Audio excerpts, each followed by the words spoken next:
So are you planning a trip to China? Or maybe you're just kicking back and reminiscing about an adventure you had there. Well, get ready, because we're about to meet some characters you might just recognize. Today, we're going to dive into 5, let's call them social patterns, that you're almost guaranteed to run into. This is going to be fun. I mean, China is this enormous country, right? Over 1 billion people. But what's wild is how you'll end up having these wonderfully consistent and often totally hilarious interactions again and again. So let's break them down. Yeah, think of this explainer as your friendly field guide to the people of China. Now, these aren't rigid stereotypes, not at all. They're just common, kind of charming social patterns that, if you know what to look for, will actually help you connect with people on a much deeper level. Okay, first up, the enthusiastic complimenter. You will probably meet this person within like an hour of landing. Seriously, you'll be in a shop or a taxi just trying to say your first word in Mandarin, and then it happens. You could literally just say, 谢谢, thank you, and their reaction is just pure, unadulterated joy. And get this, it's not sarcasm. They are genuinely 100% thrilled that you're making an effort to speak their language. And you'll hear that phrase, wow, your Chinese is so good, said with so much genuine enthusiasm, you'll feel like a linguistic genius. To them, your tiny effort is this huge sign of respect, and they are truly, truly impressed. So what do?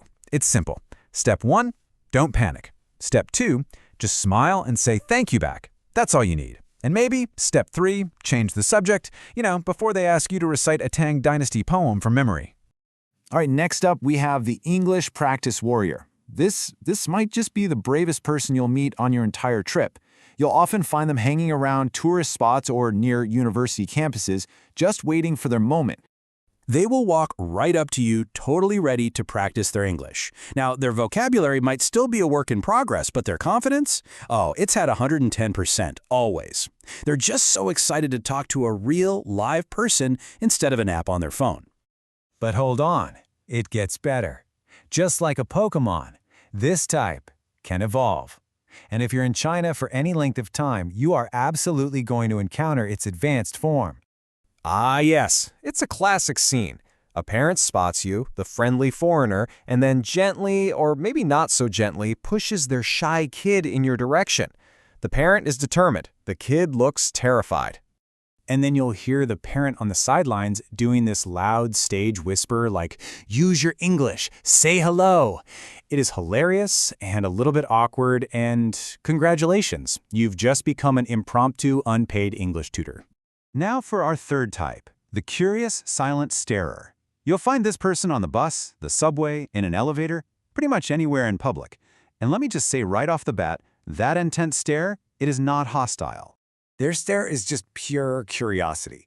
It's a, look at that, that's interesting kind of vibe. But the absolute best part is the moment you catch their eye. They will immediately, and I mean immediately, look away, suddenly becoming fascinated with their shoes or a crack in the wall. You've got 2 main options here. 1, you can just look back. That usually does the trick. Or, for a more advanced, playful move, you can offer a big, friendly smile. Now, this might just blow their mind, since smiling at total strangers isn't really a common thing. So, use this power responsibly. Our fourth type, the ever-generous feeder.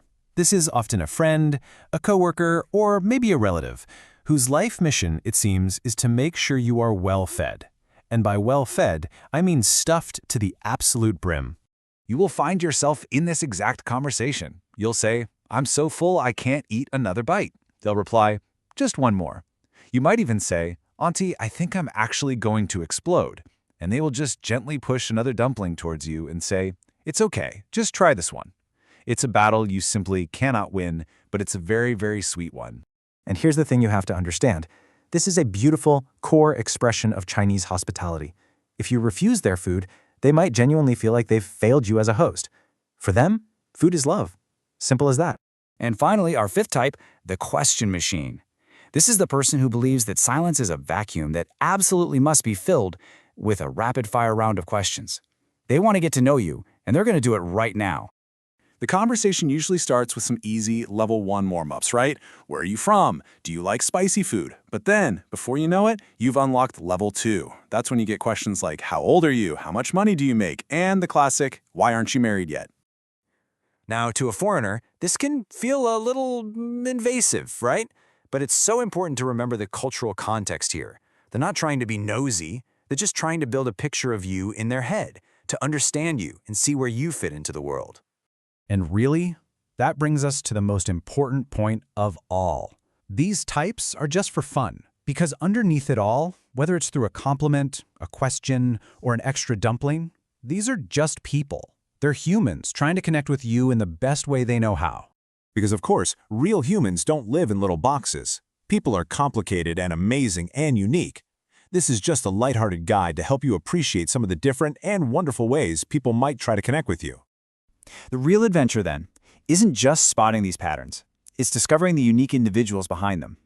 So as you think about your trip, the real question isn't just who you'll meet, but who will you truly connect with. Happy travels. Thanks for joining me.